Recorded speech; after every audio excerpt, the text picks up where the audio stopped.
kedu ka mmadụ ya esi wee dine nne nwunye ya ị na-agwa m na ọ bụla arụ kama na nwunye mmadụ ka idine nne nwunye gị nya nne na nwa ka ị na-anụzinụ asị na nwunye mmadụ ka idine na onwere enidi ha ịkpụ arụ ọbụla tupu ị mara na arụ. Come on, o nwefe nchọkụ nne na ụmụnne m ndị ọma ọ ga-adịrị mma ife nwanne anyị nwoke Dibia Mmiri Enweiro Okarakwu kụzi. Achọrọ m ka unu gee ya maka ife ya bụ igecha ị na-ajụ onwe gị ajụjụ o nwere ife dị n'ife ọkọwa. Gee ntị, ana m abịa obere oge ya dị na gị ọsịsọ. Let me now tell you, mụ ama mmekwu ya mụ ama mmie maka nwere onwe m wee nye instances. Ọ bụ na mụ nụrụ nwaanyị nwunye m wee mụọ nwa, ọgọ m nwaanyị wee bịa ọmụgwọ, ọgọ m nwaanyị wee chabaa m anya. Ị ma na ndị na ọgọ m nwaanyị na mma akpọrọla ya alụ, ọ bụrụ nsọ. Bring it on, argument ebidogo. Ị ga-asị m na-asị milike nke ị na-ekwu ọ bụrụ nsọ. Go and ask your father, ask your grandfather. Ọ bụrụ nsọ kama na ọ jọrọ ntị njọ. Nsọ nwunye gị ka ọ bụrụ nsọ anyị ada akpụli ya alụ. We are here to learn, abi. Ọ gwụ na ịchọ ihe ịmụta ihe. I'm telling you things to learn. Ị ga-eme argument on this one mana jụọ okenye ada akpụli ya alụ. Now na nwanne gị nwaanyị bịalụ, nwanne nwunye m bịalụ be m, ndị na nwanne nwunye m ọ bụrụ alụ.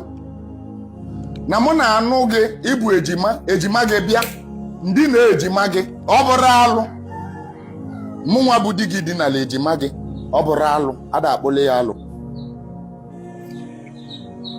Ị ghọtara na ọ bụrụ alụ. Ọ bụ na onwe gị ebe akpụrụ alụ anyị gwa m. Ọ bụrụ alụ kama na ọ jọrọ ntị njọ, ọ sọrọ ntị nsọ. Onye nnu ya na-asị ya na ihe a kedu otu anyị si eme kebe, na-asị m kedu ka o esi wee bụ na ihe adịrọ possible, na ihe a kedu ọ dịrọ normal. Anyị ma na ọ dịrọ normal to your hearing, but it's normal to the spirit. It's normal to the spirit. Ị ghọtago? Na nwa na-ajọ ọjị mụ achị ịjọ ọjị mụ na mụ dinalụ nne nwunye mụ, a ga na-ajọ ọjị na mụ dinalụ nwunye mmadụ, otu ifena. A ga na-ajọ ọjị na mụ dinalụ nwunye mmadụ. Ị ghọtago? Even nne gị divorce wa die mee proper divorce. Enwere m ike ịnọwa nne gị na-anụ gị na-anụ nne gị. Ọ bụrụ alụ. No, you are ready, you are free to argue. You are free to argue. You are free to argue. Agbara m gị na ọ dị normal. It's not normal. Mana ọ bụrụ alụ. Ọ dịrọ normal. Ọ dịrọ normal. Mana ọ bụrụ alụ. Otu a ka ọ dị na ọ bụ na m anụwa gị na-anụ nwanne gị nwaanyị. Na mụ nụwara gị nwanne gị nwaanyị bịa nsị na m chọrọ ịnụ nwanne gị nwaanyị, o nwere ya gasị m no. O nwere ya gasị m no. Nke a bụ nsọ gị ka ọ bụ, nọtụ nsọ m, nọtụ nsọ anị, nọtụ nsọ ndị mmadụ. Ọ dị mma, ọkwa unu fụrụ ife a nwanne anyị nwoke kọwa na ọ bụrụ na ọgọ gị nwaanyị bịa ọmụgwọ, i were di na ọgọ gị nwaanyị na ọ bụla arụ ka ọ bụ na o nwee ebe agbụgoro arụ asị gwa ya.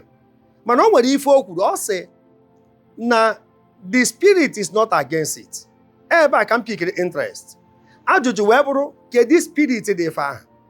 Ịma mgbe ụfọdụ a na-ekwu maka gospel ma a na-ekwu maka Bible, o nwere ndị ọ na-agba agba n'isi na ikwetarọ na Jesus Christ ọ na ikwetarọ na Chineke apụtaghị na Chineke adịrọ. Nke a your personal decision. Mana e nwere ife bụ truth, undeniable truth, and otu a ka ọ dị. Ịma na every law a na-eme in this life dị based on the Bible. Ị jụrụ onwe gị why? Tupu ị gụọ law, ị ga-eme CRS and ị ga-apasị ya. Kedu ka ị ga-esi gwa m na spirit is not against it? Kedu spirit dị ife ahụ?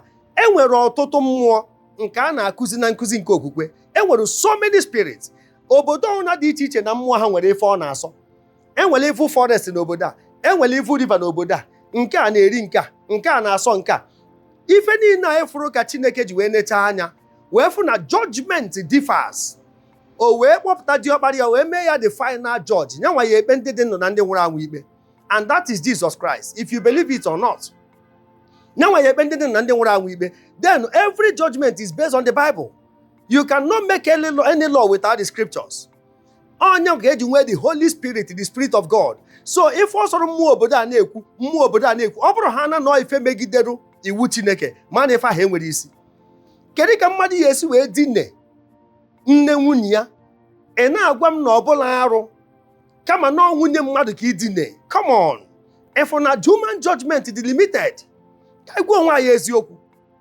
Enwere so many evil forests, enwere so many spirits. Arobinagu nwere judgment nke ya, Mami Water nwere judgment nke ya. Otu a ka esi nwee otu nzuzo, otu a ka esi nwee n'obodo dị iche iche. Mana Spirit of God is one, and the Word of God is one, and Jesus Christ is one, and all ha na govern the whole universe.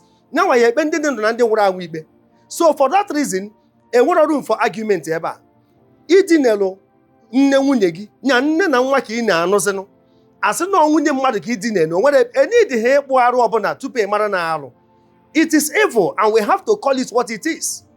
Sedapụ weda na akpụrụ arụ ọ na-akpụ ha alụ. So nwanne ya nwoke Mmiri Enweiro Okarakwu, nke a adabara cha. Oh yes, nke a adabara. So abịa na omenala, kedu omenala ndị dị fa?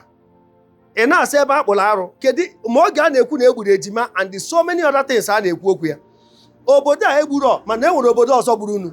Obodo a emere ife dị otu a mana e nwere obodo ọzọ meenụ. So my brother, my candid advice to you na nkuzi nyere bụ onye chekwana echefozi ime ya eme. Maka ọtụtụ mmadụ na-ata afọ arụ ha metara today and amara ife ha batara ife ha ji ata afọ ife ha metara ha amaghị reason. Mana ebe na nkuzi anyị na-akụzi maka nzọpụta, maka salvation, it is one. There is no two ways about it. Ọ bụrụ na ikubie tata ị ya achọpụta na enwere judgment the other side. Maka enwere ana judgment follows.